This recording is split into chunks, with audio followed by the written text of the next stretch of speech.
from next week. Amy Greenbank at Parliament House, thank you. Today marks the 20th anniversary of Timor-Leste's vote for independence, and Prime Minister Scott Morrison will be there to take part in the celebrations and give effect to the Maritime Treaty. It is the first visit by a Prime Minister in 12 years, but it is being overshadowed by the prosecution of witness K and his lawyer. Indonesia correspondent Anne Barker reports. This is a celebratory week for Timor-Leste, but Scott Morrison's visit coincides with considerable anger over the prosecution of witness K and his lawyer for exposing Australia's bugging of the Timorese government offices behind me. Protesters have marched through the streets in support of witness K, the former intelligence agent who exposed the bugging during the negotiations over the maritime boundary between Australia and Timor-Leste.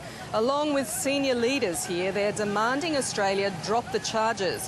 One of those joining the protests was Shirley Shackleton, widow of the journalist Greg Shackleton, who was killed with 4 colleagues at Balibo in 1975. Since my husband was murdered, I've found that people who do good things for Timor get put into jail or not liked, and the ones who do evil things, they get rich.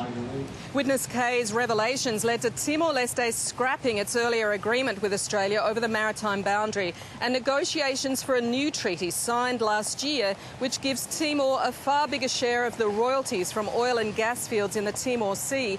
That treaty will officially come into force today when Scott Morrison meets Timorese leaders in Dili. One former leader, Jose Ramos Horta, believes Timor-Leste and Australia can remain good neighbours.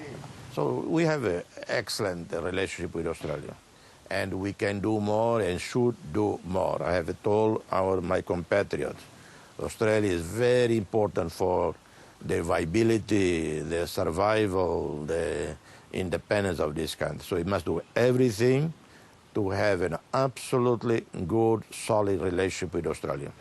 Tonight, much of that will be pushed aside as Timorese turn out to celebrate the anniversary of the independence vote.